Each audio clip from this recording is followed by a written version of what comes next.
Why Europe's fight against the pandemic is about to get much more dangerous despite months of persuasion, despite intensive media campaigns, despite discussions in various media. We have not succeeded in convincing enough people to get vaccinated. Those were the words of former Austrian Chancellor Alexander Schallenberg last month, as he announced the first nationwide vaccine mandate in Europe. Now, Germany looks set to follow where Austria has led.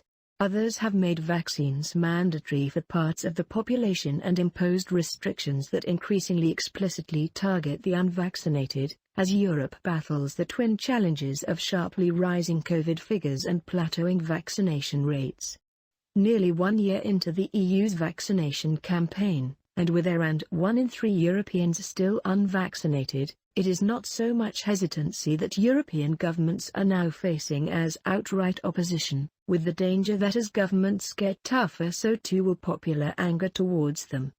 The crucial question of trust: only 19% of Europeans include their government among their most trusted sources of reliable information on COVID-19 vaccines, according to a survey conducted in May 2021 by the European Barometer, a collection of cross-country public opinion surveys conducted regularly on behalf of the EU's institutions.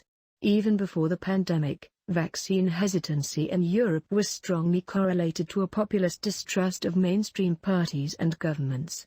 One study published in the European Journal of Public Health in 2019 found a highly significant positive association between the percentage of people in a country who voted for populist parties and the percentage who believe that vaccines are not important and not effective. What the pandemic has provided is a Europe-wide real-time test of that correlation.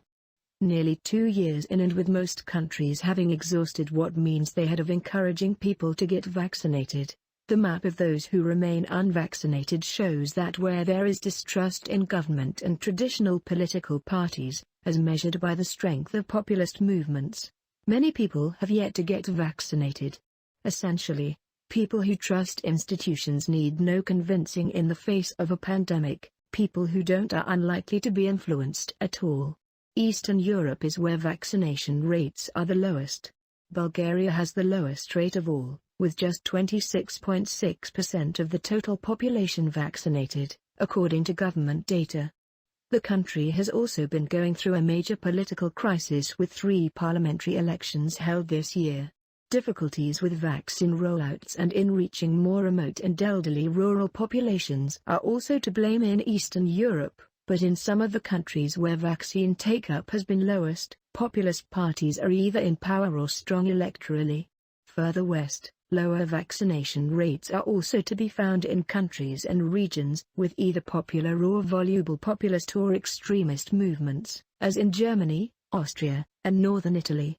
In a paper published by the journal Psychological Medicine in October, Michelle Roccato and Silvia Russo from the University of Turin argue that their study shows people with a populist orientation tend to refuse the COVID-19 vaccine, in line with previous research showing that vaccine refusal is often politicized, but that its politicization is not limited to the traditional left-right cleavage.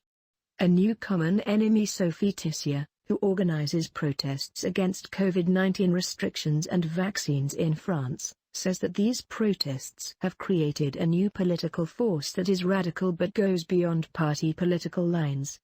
She says her group seeks to create a citizens' opposition which is beyond electoral considerations and much more like a watchdog that sits outside the world of politics to be able to tell it, "Look here, you are no longer protecting our rights. You are no longer protecting our rights under the law." In August, more than 230,000 people took to the streets across the country in one day after France became one of the first European countries to announce the use of relatively strict vaccine passes. It really set things alight because people realized that life as it was coming to an end, she said. People would no longer be free, or able to go out as they did. Since then, protests have tapered off in France, partly because no mainstream party has been openly encouraging its supporters to join them. France's vaccine rates are among the highest in Europe, suggesting that even in countries where there is strong vaccine hesitancy, as there was in France even before the pandemic, Far-right or populist parties' stance on the vaccine can have an impact. Elsewhere in Europe, such groups are clearly fanning the anti-vaccination flames. In Austria, several protests planned since the government announced its nationwide vaccine mandate last month have been planned by the far-right Freedom Party. The mandate is due to come into force in February 2022.